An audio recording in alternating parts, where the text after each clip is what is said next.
శ్రీ గురుభ్యో నమః. మాఘపురాణం 3వ అధ్యాయం. వశిష్ఠుడు మరలా ఈ విధంగా దిలీపునకు చెప్పసాగను. భూపాల, నేను చెప్పే ఈ విషయము చాలా పురాతనమైనది. ఒకానొక సమయమున వింధ్య హిమాచల పర్వతముల మధ్యనున్న ప్రాంతమున కాటకం కలిగెను. ఆ కరువు అన్ని వర్ణముల వారిని పీడించినది. ప్రజలకు తిండి లేదు, త్రాగుటకు నీరు లేదు. అంటువ్యాధులు ప్రబలి చాలా నష్టము జరిగినది. అందువలన జనులు యజ్ఞయాగాది కార్యక్రమములు కానీ దేవతార్చనలు కానీ చేయలేకపోయిరి.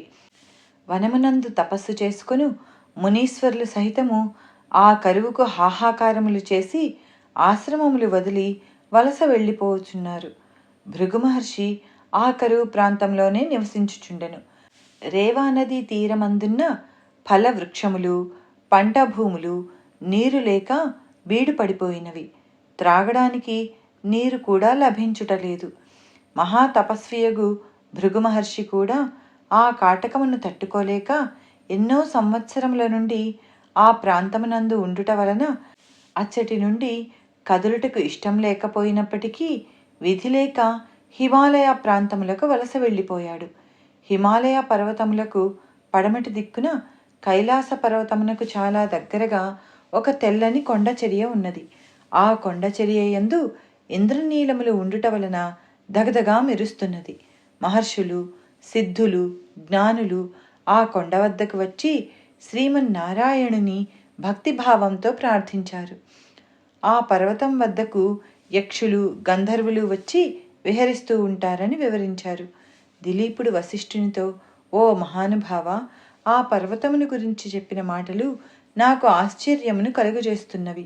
ఇంకనూ విశేషములున్న తెలుపగోరదును అని ప్రార్థించాడు. వశిష్ఠుల వారు, రాజా, నీ అభీష్టం ప్రకారమే వివరిస్తాను, సావధానుడవై ఆలకించు. ఆ పర్వతరాజము ఎంతో వింతైనది.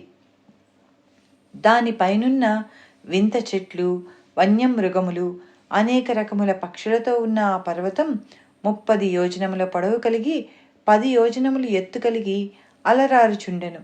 ఆ ప్రాంతమునకు భృగు మహర్షి వచ్చి ఆ సుందర నయనానందకరములగు దృశ్యములను చూచి సంతోషించి తాను తపస్సు చేసుకొనుటకు అదే మంచి అనుకూలమైన స్థలమని నిర్ణయించుకొని ఆశ్రమం కట్టుకొని తపస్సు చేసుకొని చుండెను. కొంతకాలం గడిచిపోయాను. ఒకనాడు ఒక గంధర్వ యువకుడు భార్యా సమేతుడై ఆ పర్వతము మీదికి వచ్చి తపము చేసుకొనుచున్న భృగు మహర్షిని చూచి నమస్కరించి గద్గద స్వరంతో తన వృత్తాంతమును చెప్పసాగాడు. గంధర్వ యువకుని వృత్తాంతం. ఓ భృగు మహర్షి, నా కష్టము ఏమని చెప్పను. నేను పూర్వజన్మలో చేసిన పుణ్యం వలన నాకు స్వర్గం ప్రాప్తించింది. కానీ నాకు పులి ముఖము కలిగినది. ఏ కారణము చేత అలా కలిగినదో బోధపడకున్నది. నా భార్య అతి రూపవతి, గుణవంతురాలు, మహాసాధ్వి. ఈ నా వికృత రూపం వలన ఎందుకు పనికిరాని వాడనైతిని. నా ఈ రూపమునకు కారణమును వివరించి నా మనోబాధను తొలగింపజేయమునై పరిపరి విధముల ప్రార్థించెను. భృగు మహర్షి గంధర్వుని దీనాలాపమును ఆలకించెను. అతని వృత్తాంతము వినగానే ముని హృదయము కలిచివేసినట్లయినది. ఆ గంధర్వునికి ఎటులైనను తన శక్తి కొలది సాయము చేయవలెనని నిశ్చయించుకొని, ఓ గంధర్వ కుమారా, నీవు అదృష్టహీనుడవు. అదృష్టహీనత వలననే నీకు ఈ కష్టదశ కలిగినది. పాపం, పేదరికం, దురదృష్టం అను 3 కృంగదీయు విషయములు. ఈ 3ంటిని నివృత్తి చేసుకొనవలెనన్న మాఘమాస స్నానము పరమౌషధము. అన్ని జాతుల వారును ఆచరించవలసిన పరమపావనమైన మార్గం. నువ్వు నీ భార్యతో కూడా ఈ పర్వతము నుంచి ప్రవహించుచున్న నదిలో స్నానము చేయుము. ఇది మాఘమాసము కదా. వెళ్ళబోయిన తీర్థం ఎదురైనట్లు అన్యూ సమకూరుతున్నవి. ఈ రోజుతో నీ కష్టములు తొలగిపోవును. నీ మనోవాంఛ తీరుతుంది.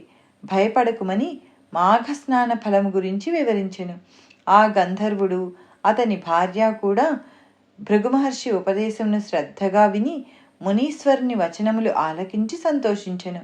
ఆ మహర్షి చెప్పిన విధంగా గంధర్వుడు భార్యా సమేతుడై దగ్గరలో ప్రవహించుచున్న నదిలో స్నానం చేయగా వెంటనే తనకున్న పెద్ద పులి ముఖం పోయి తేజోవంతమైన సుందరమైన ముఖంతో ప్రకాశించెను. ఆ గంధర్వ దంపతులు అమితానందము పొంది వారిద్దరూ భృగు మహర్షి కడకు వచ్చి సాష్టాంగ నమస్కారము చేశారు. భృగువు వారలను దీవించి పంపివేశాడు. ఈ విధంగా గంధర్వ యువకుని చరిత్రమును వశిష్ఠుల వారు దిలీపునకు తెలియజేసి, వింటివా రాజా, గంధర్వ కుమారుని వృత్తాంతము. మాఘమాసములో పుణ్య నదుల యందు స్నానమాచరించిన గొప్ప ఫలితములు కలుగును.